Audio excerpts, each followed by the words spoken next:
right. Yes. So come to your comfortable seat. Just sit.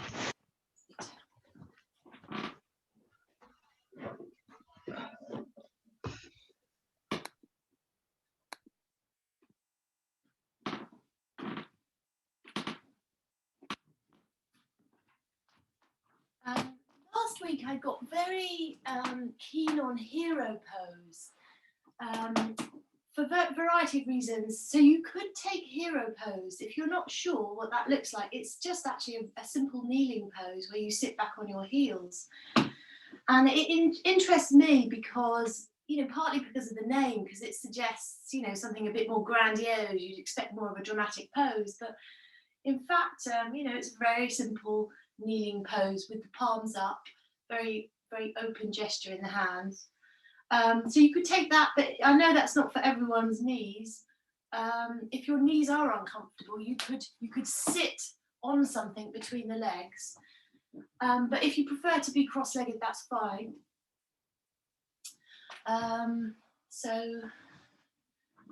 So I'm actually sitting quite high on a block in hero pose. I've got my feet either side of me for that, but yes, it's a question of adapting whatever seat that you choose to your body. And then we're going to close our eyes or lower the gaze.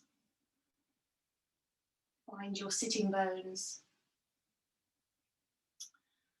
And let the weight drop down through your sitting bones.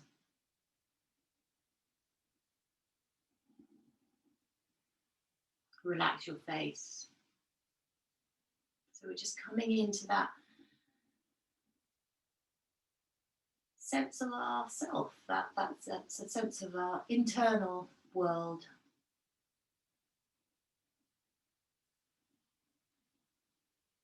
And if possible, blocking out all the external stimulation, which, you know, of course, is quite a lot at the moment. The light, the sound of the birds, maybe the sound of the neighbours, maybe lawnmowers.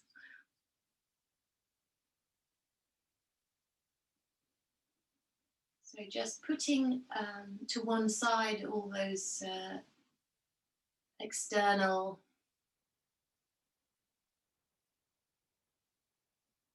triggers, all the things that call our attention in normal life.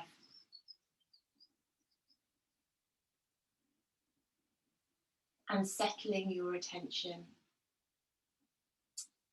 inside, to the inside. So I'm interested in ways that we can build strength, and very interested in deep core muscles at the moment. So I thought we'd start with a little focus on the pelvic floor. This is not intended to be it's more of a meditative thing than a very rigid gripping action.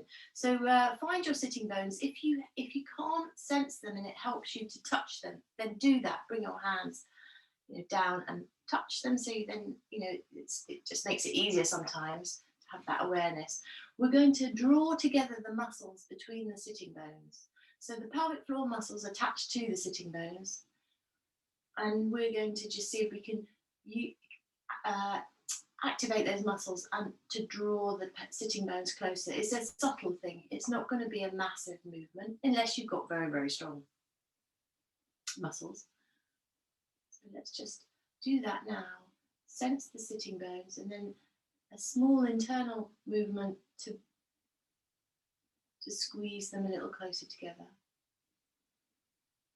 And we're bringing the breath into that movement. And you can keep your eyes closed, so it's still very much an internal, like a little meditation. Breathing in and gathering those muscles together, breathing out and letting go.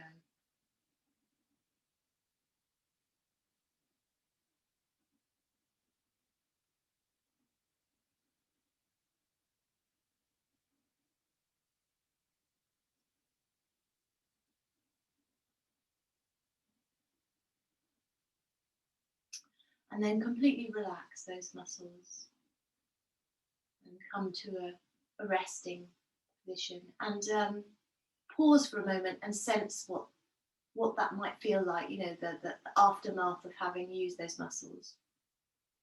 So that then we have that awareness of engagement and action, and the opposite, the resting. Sometimes we don't know the difference. Sometimes we get stuck into sort of being over engaged. So now find your tailbone, find your pubic bone.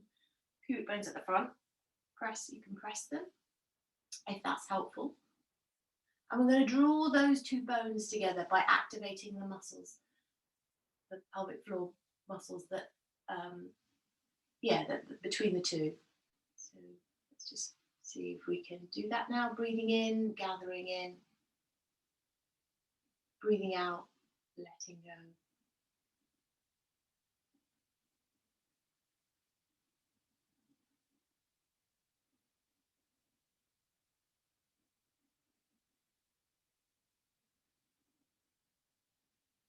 And do allow the letting go. That's as important. And I think you'll know that the out breath usually takes longer, or ideally will take longer. And I think the letting go takes a bit longer. That physical release just needs that little bit longer too.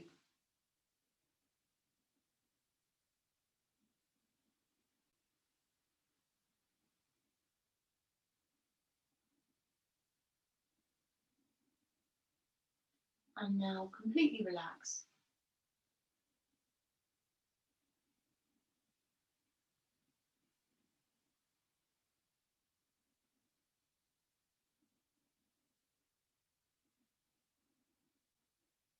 And we'll do one more round of pelvic floor, but we'll see if we can bring the whole of the pelvic floor. So both the muscles between the sitting bones and the muscles between the tailbone and the pubic bone. So let's do that now with an in-breath, gently pulling in. On the out-breath, letting go.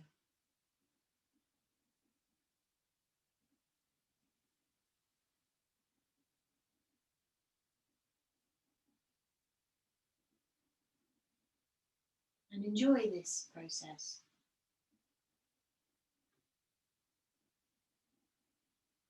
You can allow your breath to go a little deeper, and as you exhale, a little longer, a little slower.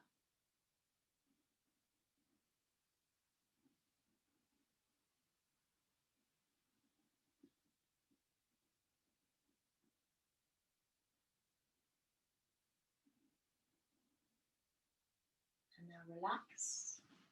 We're going to take Yoni Mudra. So this is where you interlace your hands, thumb or finger together. We're going to bring it down to the base chakra, which is the pelvic floor area. And we'll do a few oms. So we're going to visualize the om traveling all the way up from the pelvic floor into the crown of the head. And of course, you might feel that movement, but I've been learning about how visualizing is almost as good as the doing. So if you're someone who I used to find this a lot in yoga, where people would give instructions, and I like the idea of them, but I didn't feel it. So now I've learned that the visualization is almost as good, because it triggers the responses in the sensory cortex part of the brain. So if you always trust that the visualization is of value. So we're going to just take 3 ohms, and we're trying to find a vibration that travels all the way up. So when you're ready, deep breath in. Om.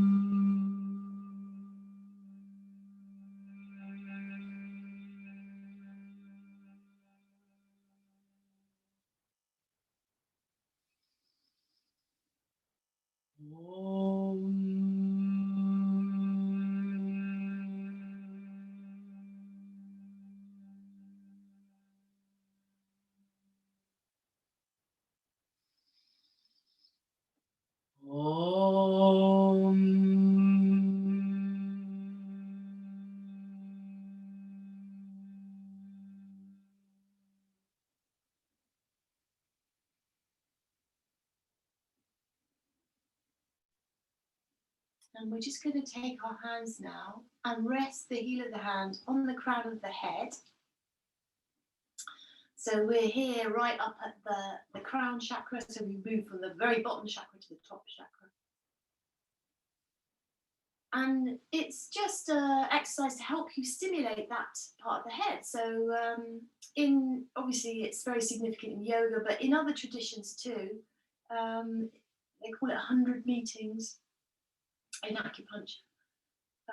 And we use it in acupressure to raise chi, so that if you're finding, for example, you're feeling a bit sluggish and you struggle to sit upright, you'd use this point to help you maintain better posture and have that energetic, have the energetics of being able to stand straight. So you can experiment with pressing down quite firm, and then a lighter pressure, or no pressure. The hand can come all the way off the crown. And now we'll just use our fingertips and lightly press down. See how that feels.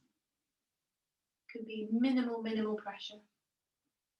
Almost tingling feeling.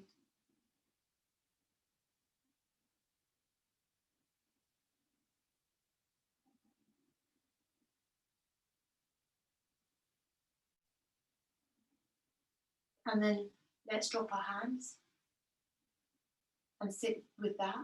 Can you have a sense of the pelvic floor and this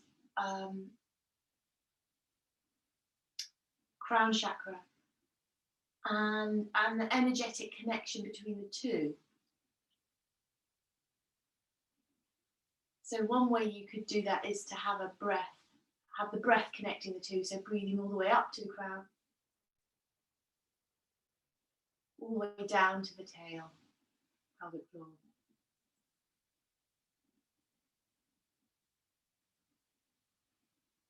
So a couple of these breaths all the way up to the crown, all the way down to the tailbone.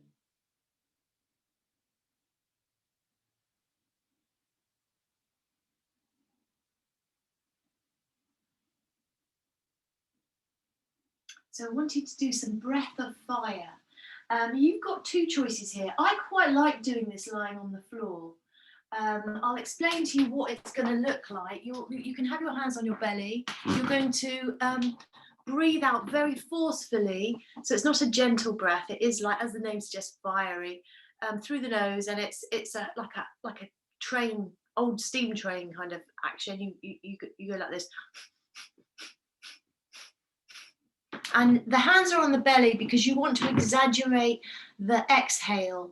So a lot of focus is on the exhale. The inhale is involuntary. It will occur naturally as you force the exhale. So the hands are a reminder for those abdominal muscles to push back. So either sitting, if you prefer sitting, or if you like lying on your back. I do quite like it on my back. We're going to do a few rounds of this. And obviously you have to do this within your comfort. So if you feel like you're going to get really lightheaded, then slow the breath down. It takes time to get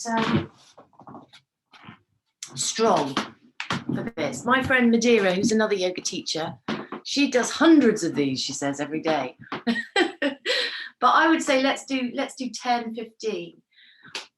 So I'll just move my camera so you can see me better.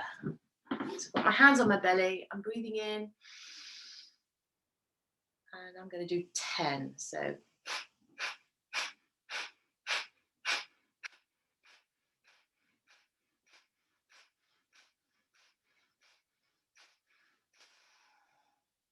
then relax completely. So you know the interesting thing about when you apply a little bit of force is the sense of release that comes afterwards. So enjoy that and really savor it.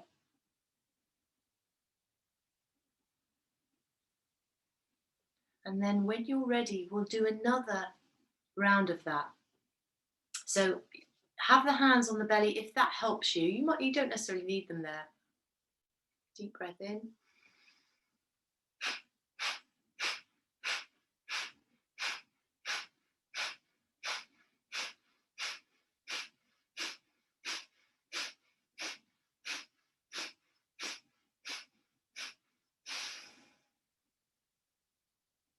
and completely release.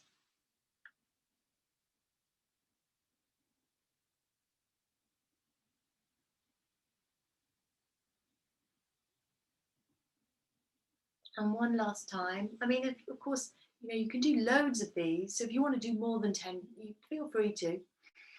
Deep breath in.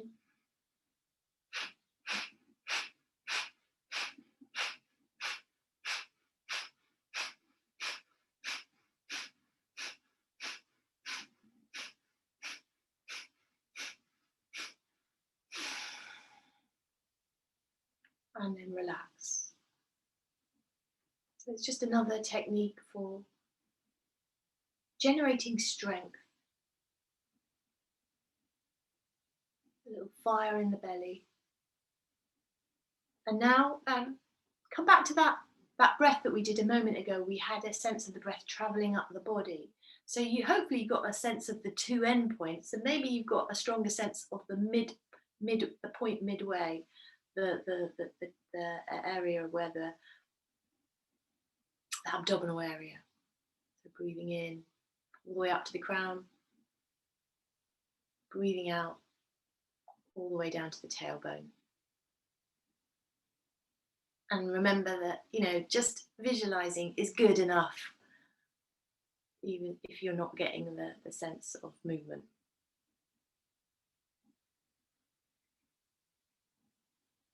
So I want to do a bit more strengthening. We're going to, on our backs, we're going to come onto our backs. We're going to bring the knees in, so bend your knees. We're going to do a movement where we lift the feet and the knees. So the hands are coming by our hips. We're going to take some strength from the arms. We're going to lift the knees and press them in towards the abdominal area. And then we're going to very lightly, with control, tap the toes back to the floor. So let's just do a few of these movements. And you can, if you enjoy that breath of fire, you could bring that in here as well.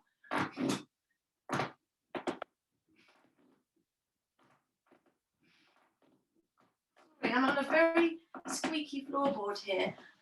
Try and then move it so you don't get me quite so.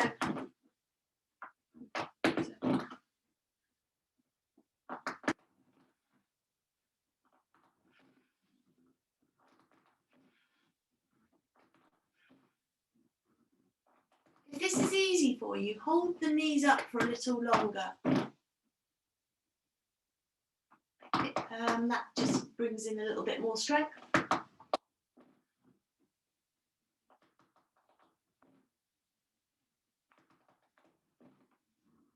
And then just let your feet come back to the floor. So the soles are flat on the floor. Let your knees drop in. Bring your hand to your belly and completely relax.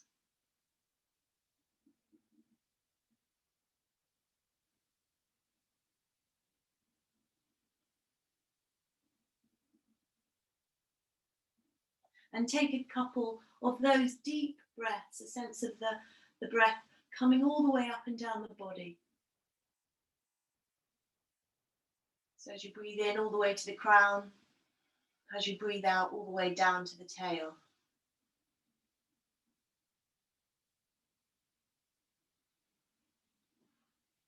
So we're going to do a little bit of strength for the core strength and also for the thighs. So you're going to bring your block, or whatever it is you're using, a cushion would be okay as well.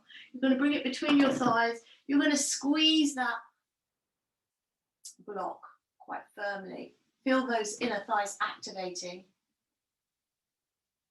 Maybe as well a sense of the pelvic floor, and then lift the hips. So it's coming into bridge. You can use your hands to support you. So you can really sort of press down, but it's also good to interlace the hands underneath you. That can be quite good, so you can lift your chest a bit more.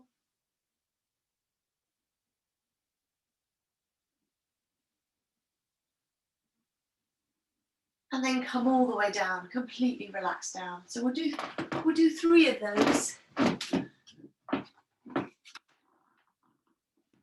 So the soles of the feet on the floor.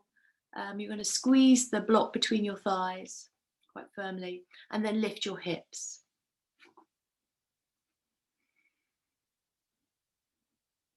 And it doesn't have to be a massive movement for there to be benefit in it. Often these little micro movements are very, very, very effective. So stick with those if you know, especially if you're feeling sore.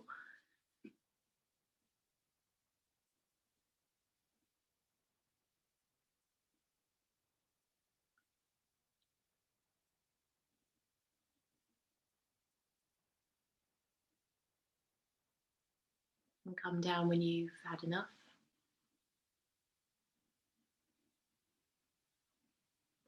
So the inner thigh muscles are very good for correcting your gait. So if you have a tendency for your feet to walk out, like Charlie Chaplin, strengthening in the inner thigh is supposed to be helpful for that. But they also help you activate your core and find those core muscles. So the pelvic floor is one of those. Important deep core muscles. And lots of other muscles too. So when you've done 3, come down and rest. Sorry, I'm just coming close so that I can see you all. You can stay lying on your backs. So we're going to roll onto our sides in a moment and come up to all fours.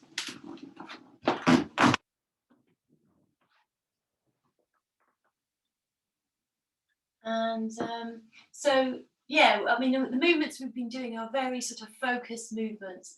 So it's very sort of precise in a way, precise movements, but it's equally important to do loose, sort of fluid, more innovative movements. So and the hips are a great place to do that with, a great joint to do that with. So let's just sort of take some little side-to-side movements with the hips. Just explore the range of movement. If you want to take your knees a bit wider, you can. And then we'll take some circles.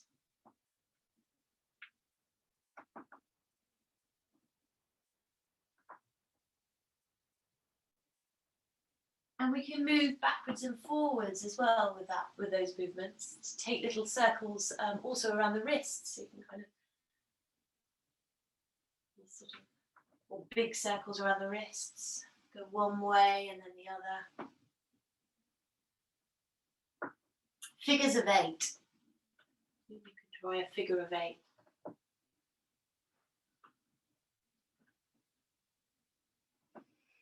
And then feel free to sort of explore, something completely different. So, for example, I'm going to take my left hip all the way back to my left heel. So my hips are kind of going wonky. Sorry, not one, just, yeah, all my hips are moving over to the left side, more exaggerated, off the right side. Then I'm going to come forward, move my hips all the way to the right side. And finding, just sort of this is quite challenging for us, I think, sometimes to do more innovative movement because we're very much on, a little bit on a treadmill. So many of our movements in life are kind of mechanical, more and more as we become automated. Sitting in a car, sitting in an airplane seat, sitting on a bus. And a lot of work is very repetitive movement. So we're going to just come back and sit on your heels for a moment, come back to this hero pose if that's comfortable for you. If you need to sit on a block, do so. Arms up, just pausing for a moment.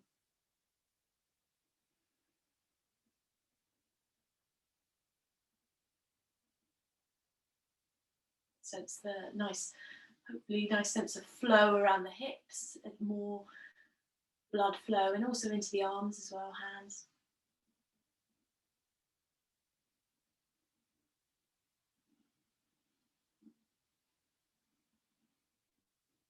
We're going to come back onto our hands and knees, but this time take your knees a little further back.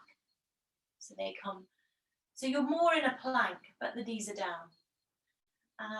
And it's good to, the knees don't have to touch, but can you have a sense of those thighs squeezing in, and then feel your pelvic floor engage, and hopefully a feeling of these abdominals as well. We want to have a sense of the front body really strong, engaged. So we're going to do a sort of twisting plank. So I'll show you quickly what that looks like. I'm going to lift the feet if you're kneeling, and move your feet over to the right side. So your hips line up, but the weight into the hand remains even. So you're not lifting your left hand, you're going to keep even weight into the hand. So it's quite strong. It's quite a difficult, you've got a twist and a plank. And then go the other way.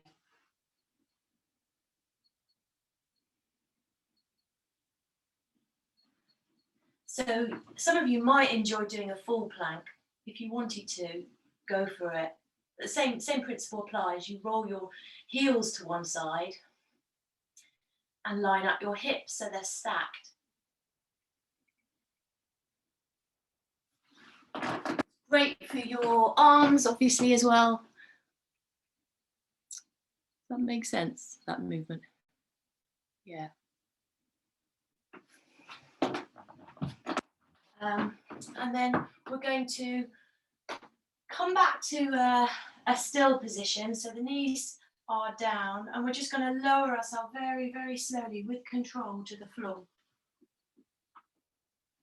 Head stays down. Slide your hands back to your lower ribs.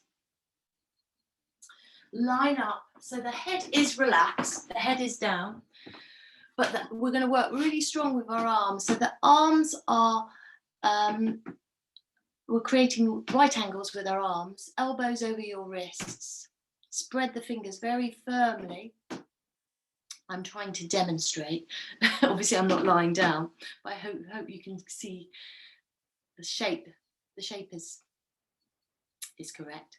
So the hands are by the lower ribs, elbows line up above the wrists. And we're going to really work on pulling the shoulders down away from the ears and up away from the floor. So that's partly why we're keeping the head down. So you can very much focus in on that movement. Shoulders down from the ears and up from the floor. And you'll feel a stretching over the collarbone. It's quite an intense feeling. So we're going to move in and out of that, completely relaxing to come out of it. And then, yeah, come back in, really press down through your hands. Squeeze your elbows together. Pull your shoulders back from your ears. Zip your shoulder blades together.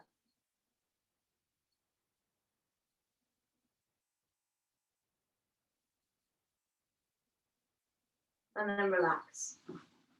So just a couple more of those if you can. If it's easy for you, hold it longer.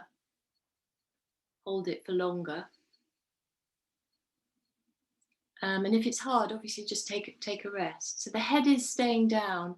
In time, in a moment, we will lift the head. But for now, I wanted you to have the sense of the movement of the shoulders. Because I think when you have to lift the head, often you lose the alignment because it's heavy, the head, and it's quite hard work. So really squeeze those elbows in. Visualize that they're going to touch. I don't expect them to touch, but I find this very effective for the upper back, this movement. So have a rest completely. You can support your head with your hands.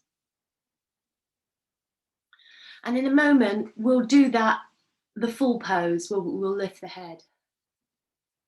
So hopefully that was going to be a piece of cake for you now, because you've got all that power in the shoulders. So yeah, so come when you're ready, press down with the floor, squeeze your elbows in, pull your shoulders back, coming up, and we're activating the back body as well, so squeeze the thighs, squeeze the buttocks.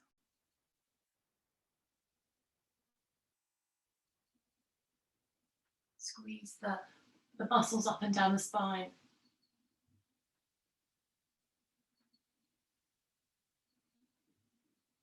You can press into your toes as well, so that there's a sense of the toe being active, not an arm, not sort of left behind.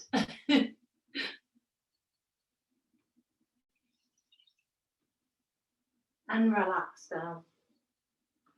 So just the next little variation is bringing the hands back to your hips. So the palms are up. The palms face up.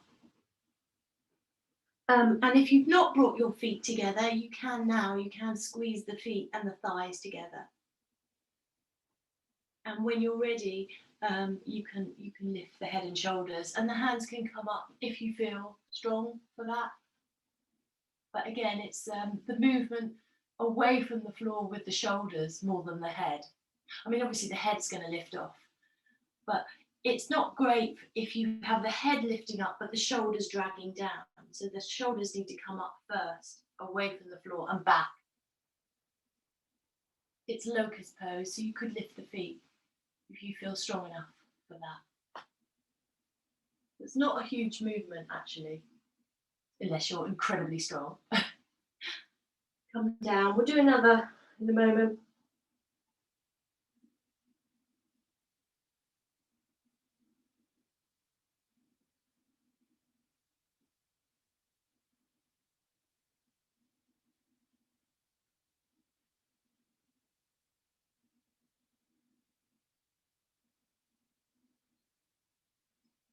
And then completely relax, head on your hands.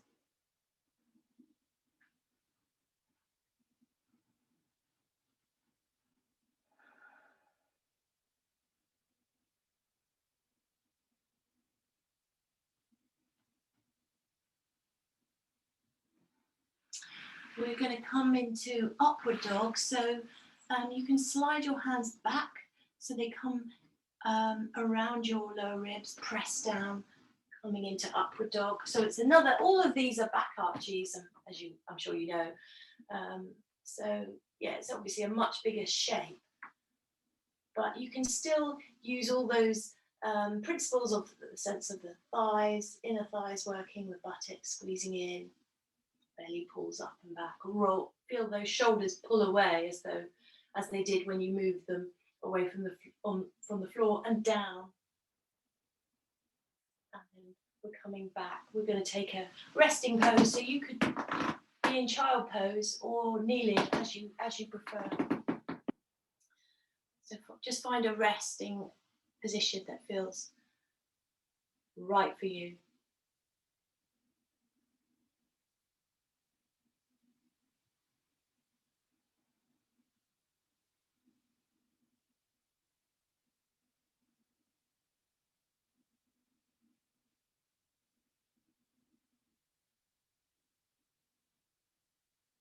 Relaxing your breath as well, and your mind. You know, those core strength poses sometimes, yeah, they can frustrate us sometimes. So just being, yeah, there's usually always an emotional thing going on, even if it's a completely good feeling. Come back onto your hands and knees. We're going to just weave the right arm under the left. So we want to keep the hips very stable here. And one way to do that is to engage the inner thigh. So squeeze the inner thigh. And bringing that right arm all the way down. So we're going to slide the left hand back so it comes in line with the shoulder. And we're going to alternate between pushing the right hand into the floor and then pushing the right arm into the floor and then pressing the left hand so you turn your chest. So you kind of alternate between those two, pushing the right arm down and then pressing the left hand down.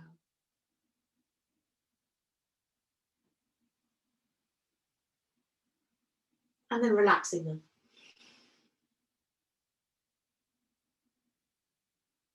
The hips are steady. The thighs are strong. The toes press back into the floor. Head, you can completely relax your head. And maybe at this point you'd enjoy lifting the left hand, and you can let that arm float around. So that idea of, we do need those more innovative movements. Try those.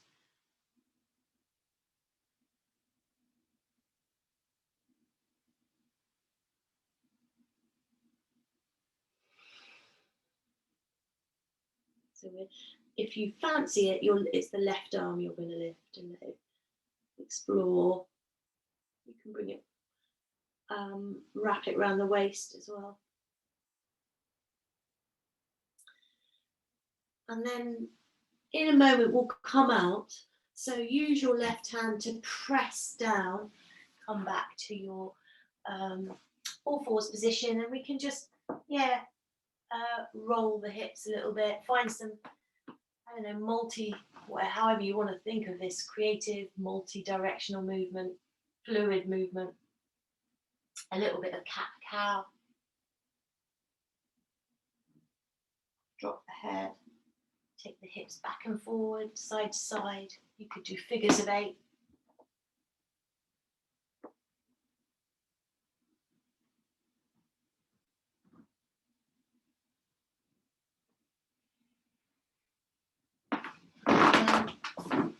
We're going to take the other side. So we're going to take the left arm. When you're ready, bring it down. Press into the floor with that left arm. And the right hand is going to support you. So you can alternate between pressing down through the left arm and then through the right hand. Hips steady, so the hips aren't going to move too much. Thighs squeeze in, toes press down. So very stable in your lower body. Breathe in.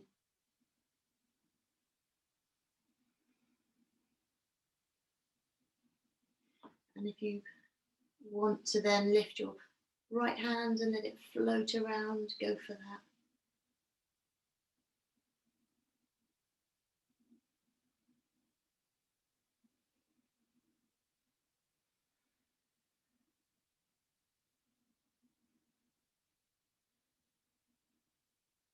Wrap it around the waist, maybe, that can feel really nice.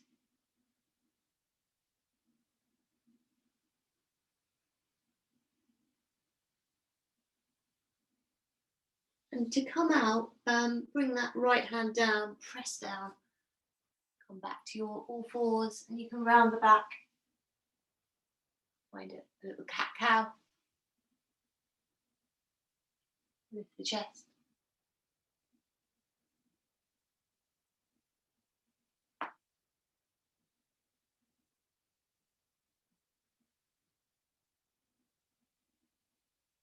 We'll take a downward dog in a minute. When you're ready, tucking the toes under, your heels can go back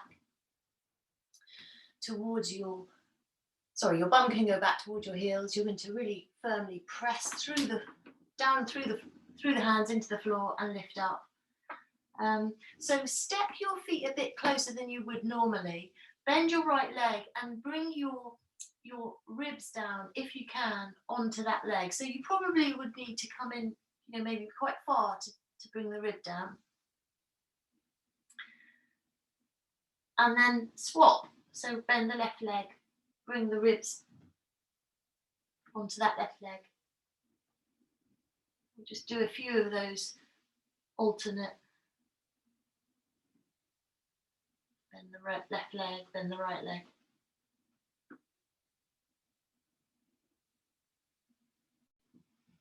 You can allow your hips to move from left to right.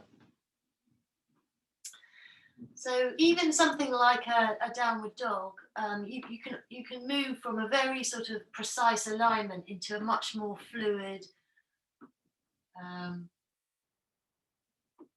innovative sort of set of moves. And they're both useful. You do need the precise, and you do need the fluid. Walk your feet now so they come towards your hands. You could have your hand on the floor, or if that feels a bit too low, then one hand on. We're going to take a little twist, so you could have a hand just on the leg instead. We're going to just lift the right arm up towards the ceiling. So we're taking a little twist to the right. And then we'll swap, bring the other hand down, turn to the left. Just twisting a little from left to right.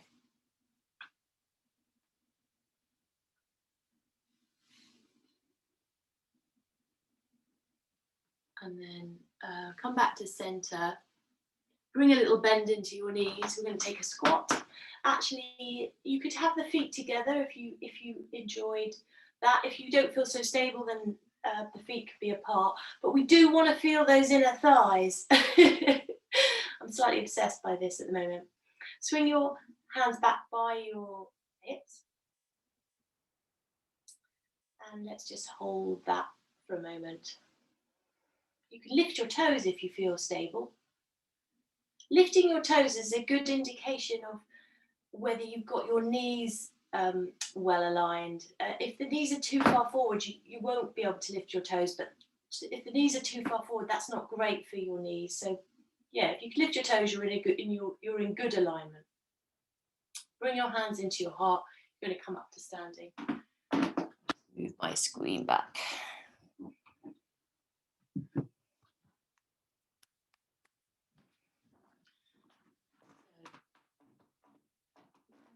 Stand at the front of your mat if you're not already there.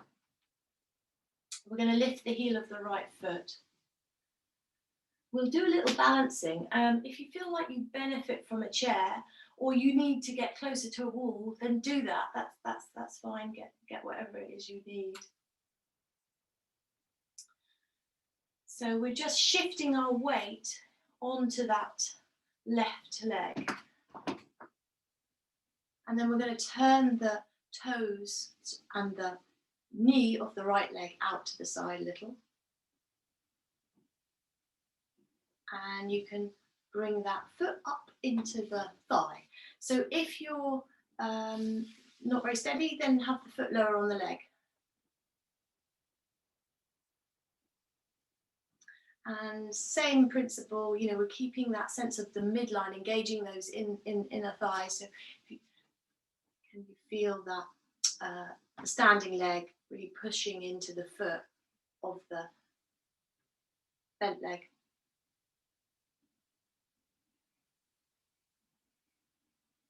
Maybe some sense of the pelvic floor as well. So this is a little bit more challenging. You're going to take that foot and just cross it over the knee and a little squat. So if you need to have your hands out for that, if that feels more stable, a little squat up and down.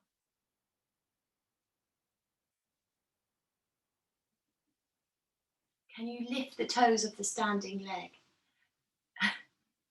and bring them down?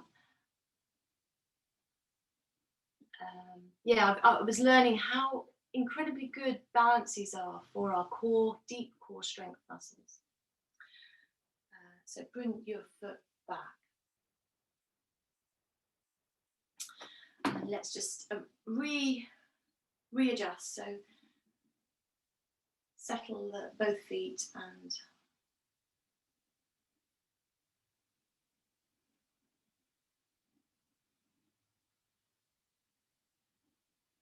relax your breath, relax your face, relax your jaw.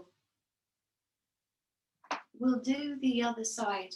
So the left heel comes up. Make that right leg very solid.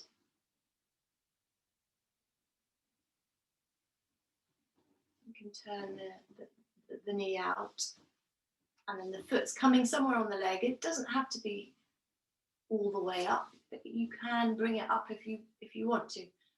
So have a sense of the energy pressing into the midline, so the thighs presses in, the foot presses in.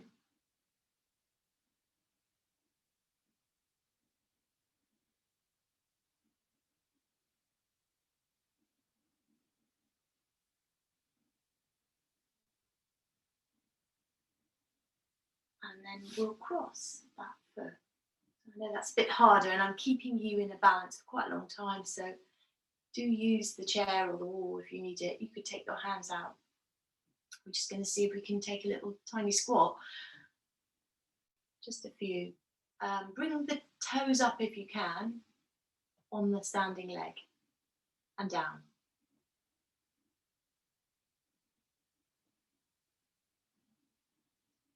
And then well done.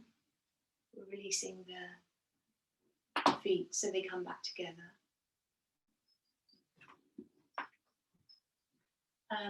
So we'll move into a little warrior sequence very gently. So lift the heel of the right foot. So I'll be learning about how the multifidus, which is this massive muscle that stabilizes the spine, how you strengthen it with slow movements, slowly lifting the knee. So we're gonna keep a focus on slow movements, and hopefully you've got a feet you can even sense the sort of strengthening ripple of energy up and down the spine. So we're lifting that knee. It doesn't have to come up very high. We want to stay upright. So if you're finding you're falling forward, then just don't come up quite so high with the knee. You'll build the strength in time. We're taking the foot slowly, very slowly back. And if you do want a bigger balance, you can take it, but it's very effective just to be with a minimal lift of the leg. We're bringing the foot down. We're taking warrior one. So right foot back, left foot forward. So let's feel our strong foundations. So squeeze the thighs together as though they were going to touch, and then relax them. And then bring your left hand to the outside of the left thigh. And we're just going to, it's going to be quite, I think probably quite subtle, but press into that hand with the thigh.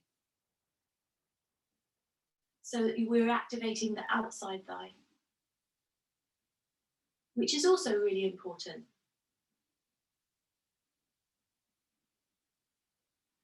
And yeah, you can experiment, you can make that quite a big movement, but the leg's not going anywhere. It's just the activation of the muscle.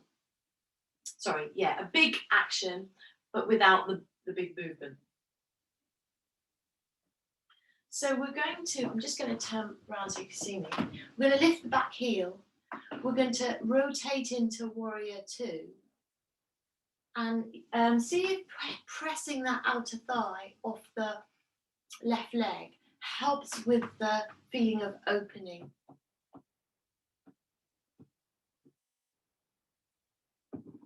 So we've got the left leg bent. And we're not going to allow that knee to float in, which has, you know, very often you see that the knee floats in to the midline. And we're going to help that position or alignment by pressing the outer thigh. You can still have the hand there just for now. And that will hopefully keep your knees very nicely aligned. We're going to bring our arms up to warrior arms, shoulder height arms. And then we're going to turn the palms up. We're going to just straighten up that front leg and lift the hands overhead. And they can lightly touch. We're going to come down. I'm going to bring the breath into this movement. So reconnect with your breath. Breathing in, lifting your arms. Breathing out, lowering them. Breathing in, lifting. Breathing out, lowering.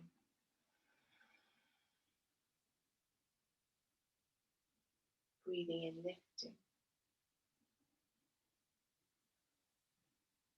And we're going to just turn back to center. So lift that right heel. Turn your body back to the front of the mat. You might need to hop in a tiny bit with that leg. And then we're going to very slowly move onto the standing leg, onto the left leg. And bring the foot, knee, bending the knee, bringing it up in front. If you can hover that for a moment, that's great.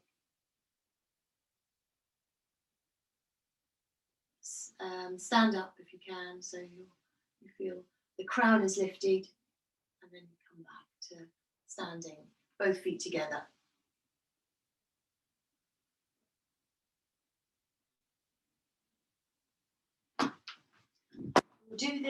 We'll do the other side. So lifting the left heel when you're ready.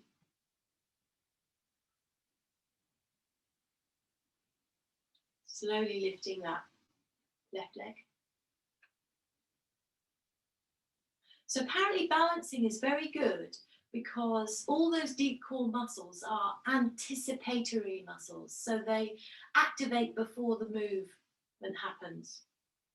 So when you're preparing for a balance, even before any lifting action occurs, the muscles are engaging. I think that's just so interesting. So the more you can slow things down and prepare, the more benefit you're going to get. So yeah, again, another example of, in a way, you have to do less than you think to be strong. So we're going to just take that foot back. It doesn't, of course, if you want to do, a full warrior, flying warrior, you can, but it's not necessary. And take our warrior shape. So press back into the back foot. We're going to focus a little bit on the outside of the thigh again. So bring your hand to this outside thigh, and we're just pressing gently. I mean, of course, we need the inner thigh too, but just exploring the feeling when you press out with that thigh.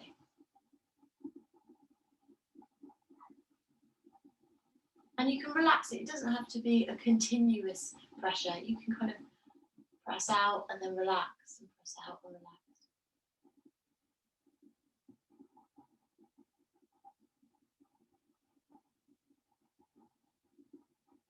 We're going to move into warrior two. So lift the heel of the back leg and turn on the ball of the foot. And as you do that, activate that outer thigh and see if that helps with that movement, so that you're then having more opening in the groin, or at least that's how it feels for me, more, and it feels just more stable as I come into warrior two. So the warrior two, back leg, left leg straight, press down into the little toe edge, right knee bent. And the inner thigh stops your Charlie Chaplin walk. but the outer thigh will stop your knees floating in. So you've got that nice, you know, hopefully perfectly balance. We'll take our arms up to shoulder height so you can really do your full warrior power feeling here. Broaden over the collarbone, press away with your fingers. One day you might bring your front thigh down so it's parallel with the floor if it's not already there. Something to consider. You could attempt that now if you wanted. And then we're going to come in and out of that powerful warrior. So turn the palms up, lift the hands, you can straighten the leg, take a breath in. And then all the way down again on the out breath. So if you need to adjust, please do that so that you're comfortable, so you can hold this.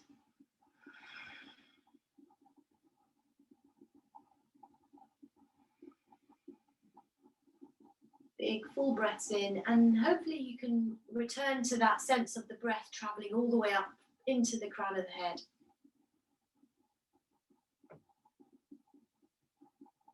Full body breaths.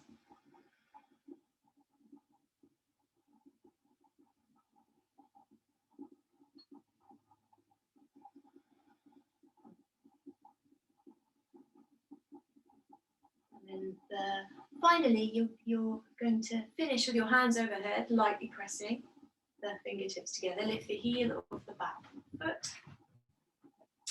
Turning back to center. I'm really extended here. I'm going to step my back foot in for the balance. And then you can finish by lifting the back foot. And I would suggest bringing the hands down. You could have them out to the side as well. We're just going to lightly, with control, bring the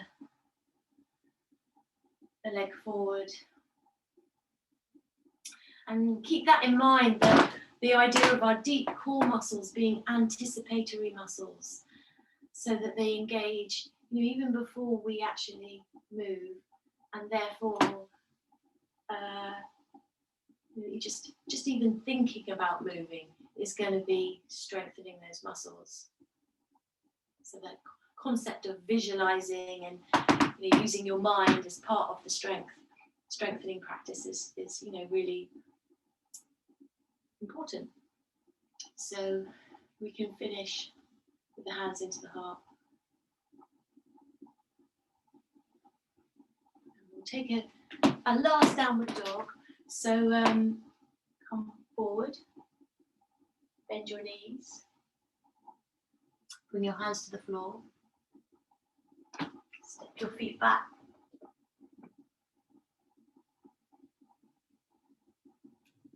Lift the right, bend the right knee, lift the right heel, take a breath in. Straighten that leg and bend the left, take a breath out. Bend the right knee, take a breath in. Bend the left, take a breath out. So I heard a lovely description of the pose, the yoga pose, the asana, as being like a container that you fill with breath. So can you do that now? Can you have a sense of whole body full of breath? And adjust it if you need to by bringing the feet or hands closer. Just take another couple of breaths like that, sensing whole body as a container. Filling it with breath.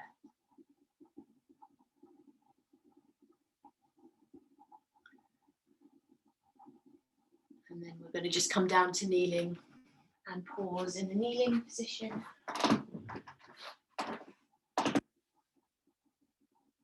Or if you prefer to sit cross-legged or sit in a way that is going to be more comfortable, please do that.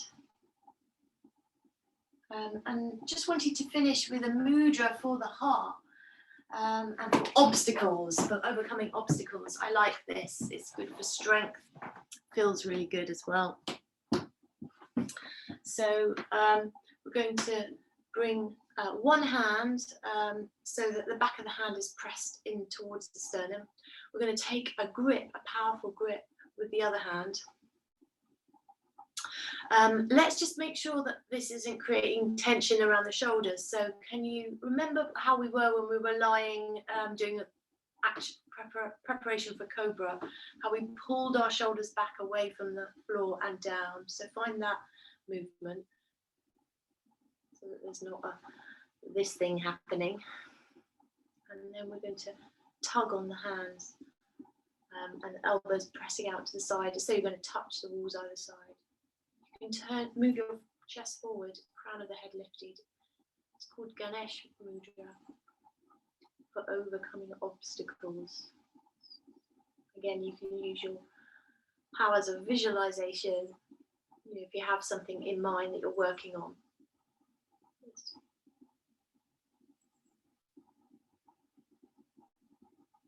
Hold that lightly in your thoughts.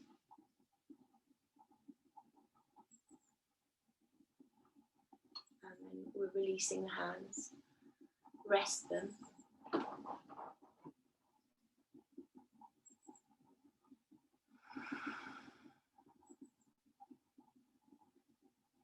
So it's the release.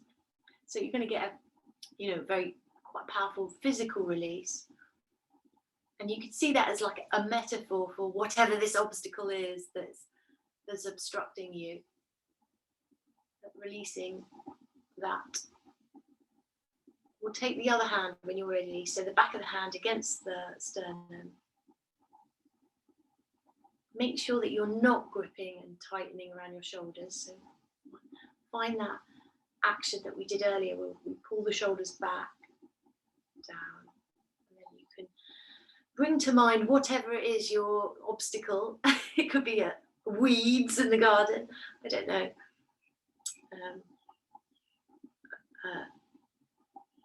Washing up. Pressing the elbows out, pressing the chest forward. It's said to be very strengthening for the muscles around the heart.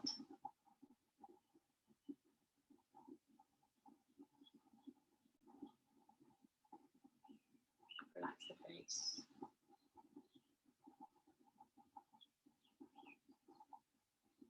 Full breath in. And then release. So Ganesh Mudra.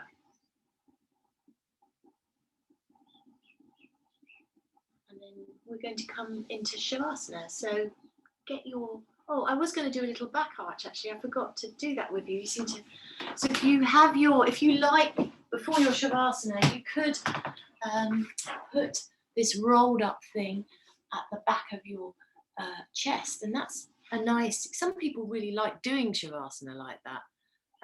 But I would suggest just not doing it like that if you are going to do it. Sorry, not doing it for very long, just a few breaths. It just lifts your chest a little bit. Just come to lying for a moment with your, if you're taking that option, you bring it to the back of the chest and you can take your arms out to the side. And it's just nice because it opens, it gives you a little lift for the chest.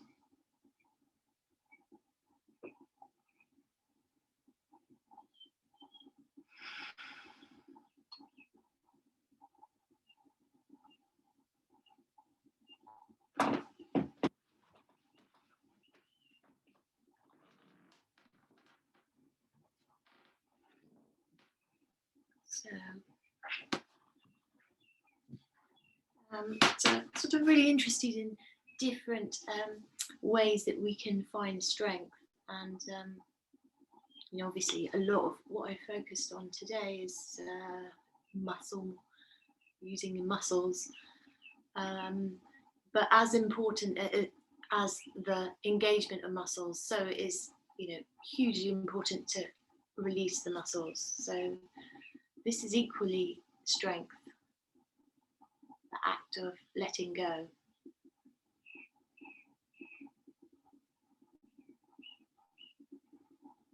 So from the crown of your head now, can you sense a sort of releasing, maybe a tingling sensation as all those muscles soften.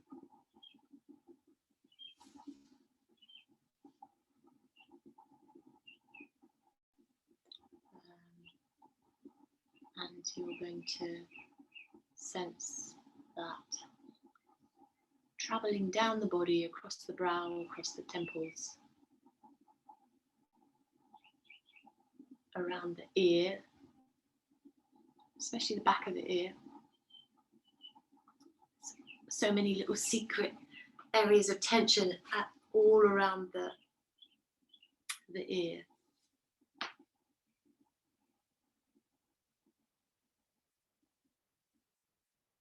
Down into the jaw, cheekbone, eyes, eye sockets, throat, neck, back of the neck,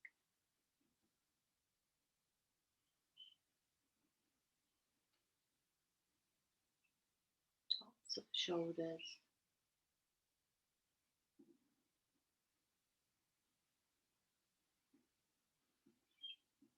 backs of shoulders, shoulder blades, the back of the heart,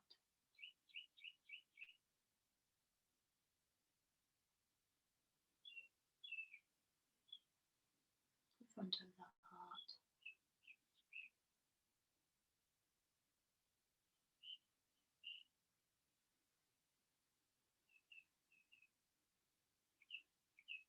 the pectoralis muscles, all around the top of the breast, help your inspiration, your inhale.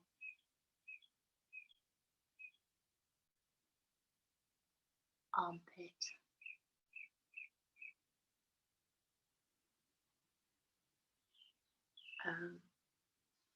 just learning how it's recommended to, in Chinese medicine, that you have the space of an egg between your arm and your armpit.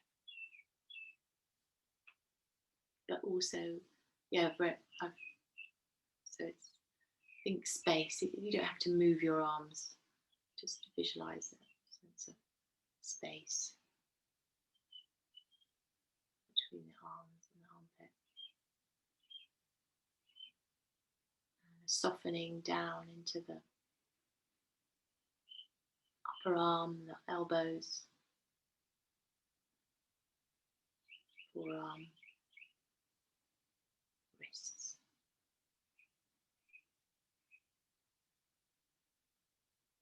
Back of the hand.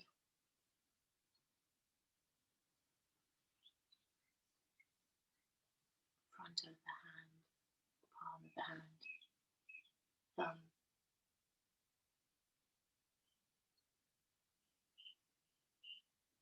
the fingers,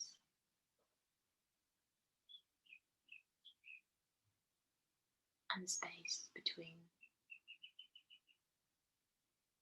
Again, sense of the space.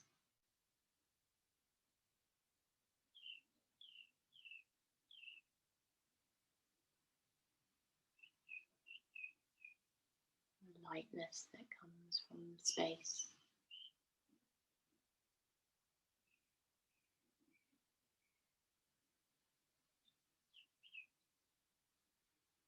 And relaxing the diaphragm, the ribs,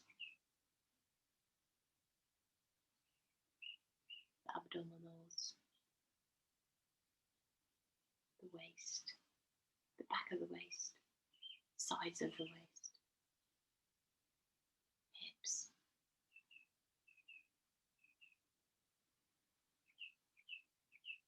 tailbone, pelvic floor.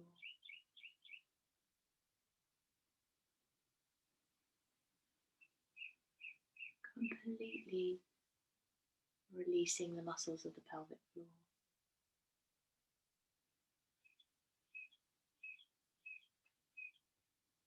Thighs,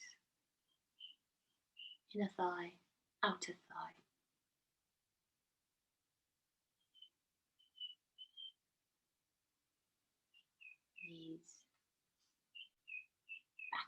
knees and the space at the back of the knees.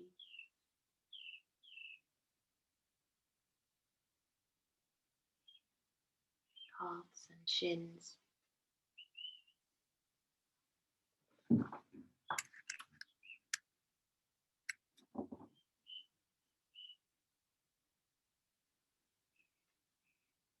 Ankles.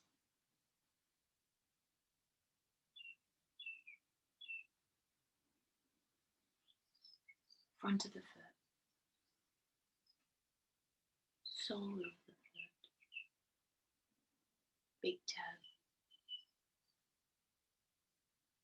Second toe. Third toe.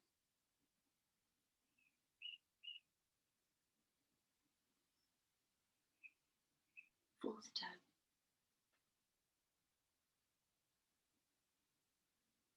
Fifth toe.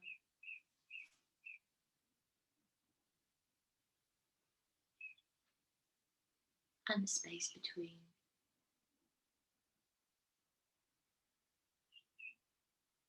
Whole body completely relaxed.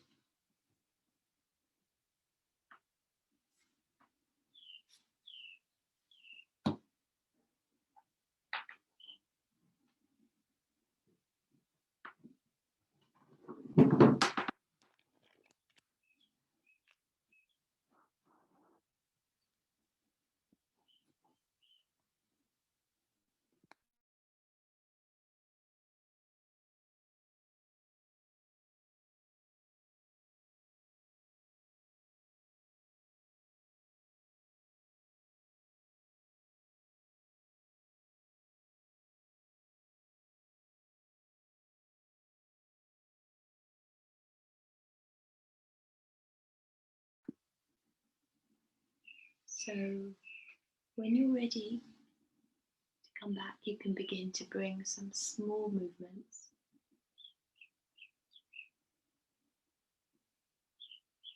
But rest longer if you need to.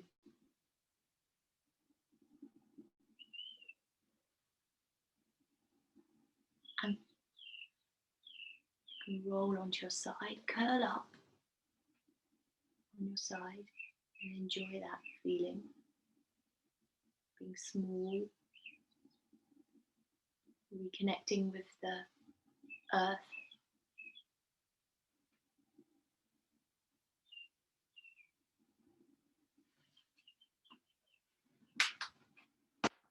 And then coming to sitting.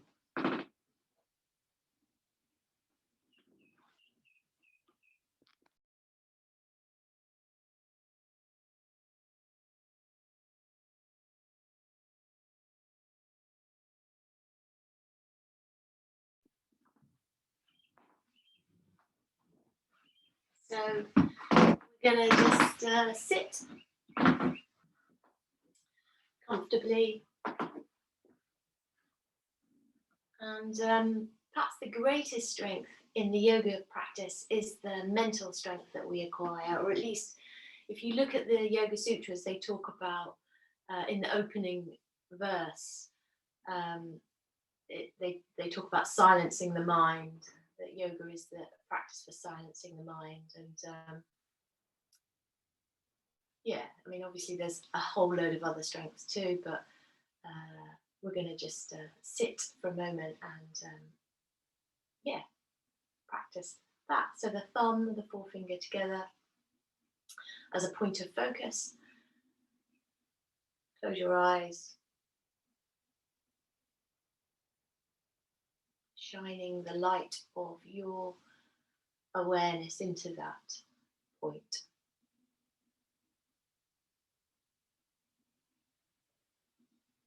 Unwavering focus.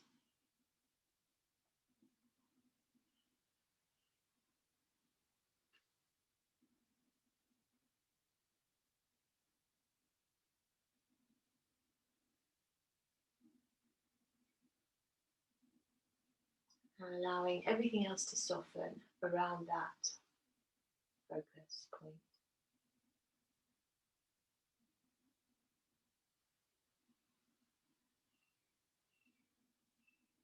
We'll take a breath in Deep breath in.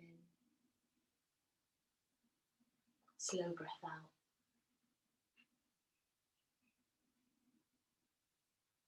And one more of those. Deep breath in.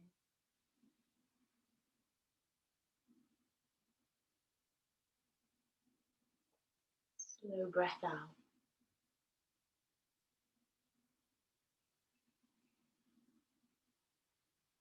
Finishing with the hands together and not quite pressed together. So imagine you've got something cherished between the hands. There's enough space for that cherished thing between the hands, and then just press the thumbs against your forehead.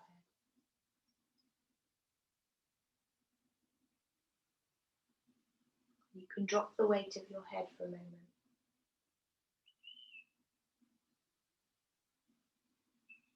Thank you so much, everyone.